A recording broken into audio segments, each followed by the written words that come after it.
मोदी सरकार 3.0 इनका पहला budget, Nirmala Sitharaman record budget पेश किया। लेकिन जिस दिन बजट पेश किया और एक लाइन वो बोली, सीधा शेयर मार्केट भरवाड़ा के नीचे गिर पड़ा, निफ्टी धराम से नीचे। और नीचे कहा, रेड जोन में पहुंच गया। रेड जोन में पहुंच गया। आप सोचिए, इसके अंदर उन्होंने एक लाइन यूज किया और बस उस लाइन के कारण ऐसा हुआ। और लाइन था कि कैपिटल गेन टैक्स को बढ़ाया जाता है, कैपिटल गेन टैक्स को बढ़ाया जाता है। अब ये कैपिटल गेन टैक्स होता क्या है, और इसमें भी short term capital gain tax है, short term capital gain tax, long term capital gain, इस तरह से टैक्स को हटा दीजिए। तो STCG और LTCG, अब ये है क्या, ये कैपिटल गेन क्या होता है? कैपिटल गेन, कैपिटल पूंजी, यानी कैपिटल जो एसेट है उसको बेच करके हमें जो प्राप्त होता है, जो फायदा हमें मिलता है, that is the capital gain, उसको कैपिटल गेन कहते हैं। कैपिटल एसेट में क्या क्या आ सकता है? घर, गाड़ी, जमीन, मकान, सोने का गहना, इक्विटी, शेयर्स, समझ में आ रहा है? ये सब अगर हम बेच रहे हैं, उससे फायदा हमें हो रहा है, तो वो कैपिटल गेन होगा। और चूंकि हम बेच रहे हैं फायदे के लिए और हमें फायदा हो रहा है, तो चूंकि हमें फायदा हो रहा है तो सरकार को उसमें एक हिस्सा चाहिए। तो सरकार उसके लिए उसी कैपिटल गेन से, जो कैपिटल एसेट हम बेचते हैं, उससे जो हमें फायदा मिलता है उस पर सरकार टैक्स लगा देती है। That is capital gain tax, simple भाषा में। और दूसरा कि कैपिटल गेन टैक्स कब नहीं लगता है? मान लो कि हमारा जो एंसेस्टर की प्रॉपर्टी है, पूर्वजों की प्रॉपर्टी है, या किसी ने हमें गिफ्ट कुछ कर दिया, गिफ्ट महंगी 4 करोड़ की गाड़ी गिफ्ट कर दी, इसके अलावा हमें घर गिफ्ट कर दिया, तो ऐसे अगर कोई गिफ्ट करता है या चीजें जो विरासत में मिलती है खानदानी वाली, अगर वो मिल रहा है तो उस पर कैपिटल गेन टैक्स नहीं लगेगा। क्यों नहीं लगेगा? क्योंकि वो आपको मिला गिफ्ट के रूप में, आपने उसको बेचा नहीं है, या जिसने दिया उसने बेचा नहीं है। तो बेचा नहीं है, क्योंकि बेचने के इंटेंशन से जब आप बेचते हो किसी चीज को, तब जो आपको फायदा मिलता है उसी पे कैपिटल गेन टैक्स लगता है। तो ये क्लियर हो गया। सरकार इन्वेस्टर्स पे कई तरह की टैक्स पहले से ही लगाती आ रही है, कई तरह का। उसमें सरकार ने इसको भी एक अपना इनकम का सोर्स बना लिया है, और पहले शेयर मार्केट से जुड़ा हुआ नहीं था।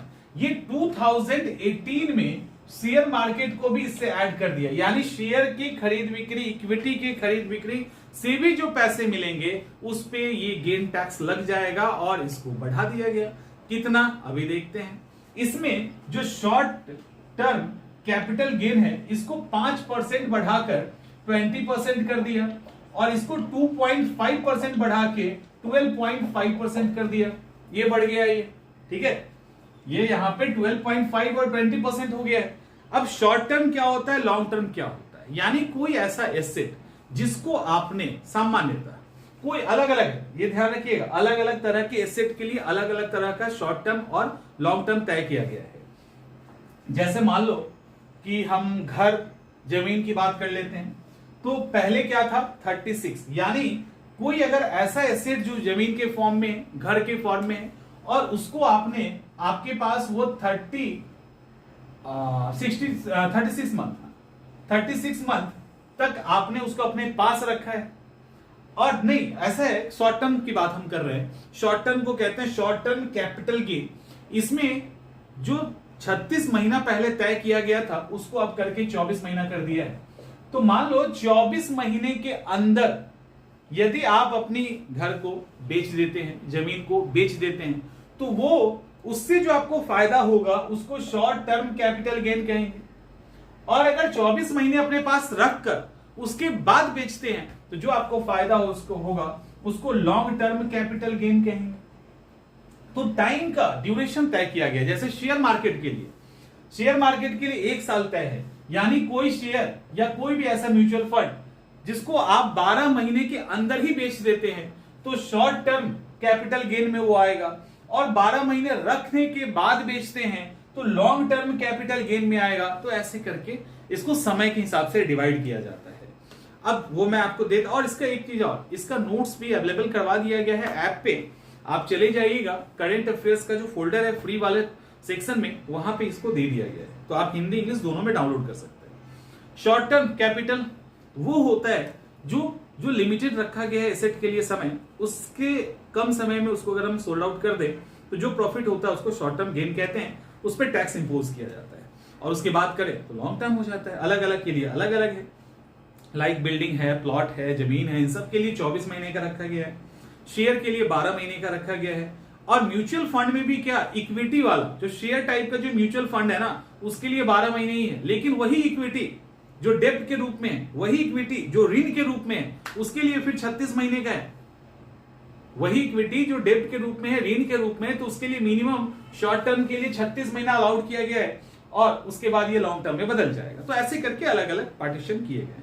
इसमें ज्यादा दिमाग नहीं लगाना है। हुआ ये क्या है, हुआ ये है कि कैपिटल गेन में होता क्या है, जैसे मान लो कि जो भी प्रॉपर्टी बेचा गया, जब बेचा गया तो उस साल आपको उतना फायदा हो, मान लो आपने करीब 50 लाख का खरीदा और आपने 80 लाख का बेच दिया, तो आपको झट से 30 लाख का फायदा हो।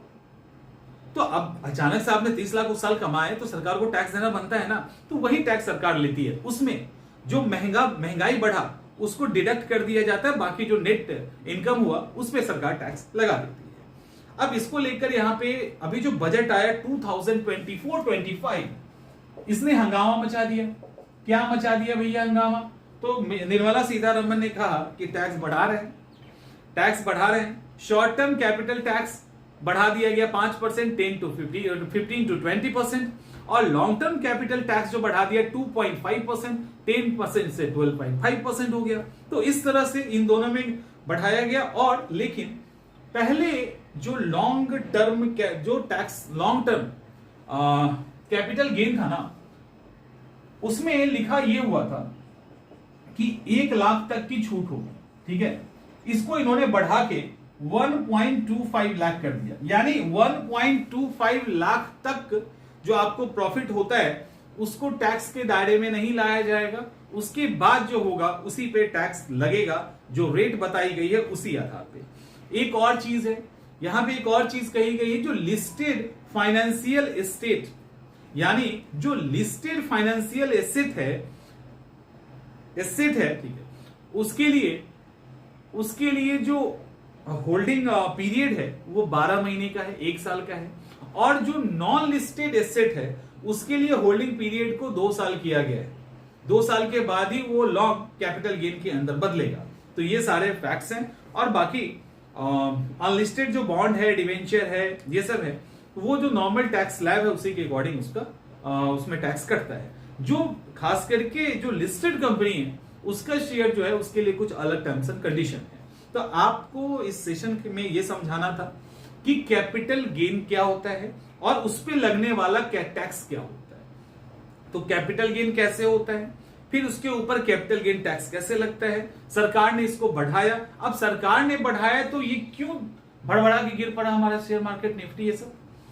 इसीलिए सेंसेक्स गिरा क्योंकि उसके अंदर जो भी लोगों ने शेयर लगाया उसने तुरंत पैसे निकाल लिए, क्योंकि उनको लग रहा है कि अब हमें जहां पे 10% देना था हमको 12 देना पड़ेगा, जहां हम 15 देना था वहां में 20 देना पड़ेगा। अब थोड़ा टाइम लगेगा उनको आदी होने के में, थोड़ा सा तो टाइम लगेगा ना उनको आदत होने में। तो वही जब आदत हो जाएगी तो फिर कहते हैं ना कि समोसा 1 रुपए महंगा कर दिया जाता है तो लोग 10 दिन नहीं खाते, फिर 11वें दिन से खाने लगते। तो फिर यहीं पे आना तो है ही, कोई उपाय है नहीं। बट सरकार ने इसको बढ़ा दिया, जिसके कारण अभी निवेशकों को झटका लगा है।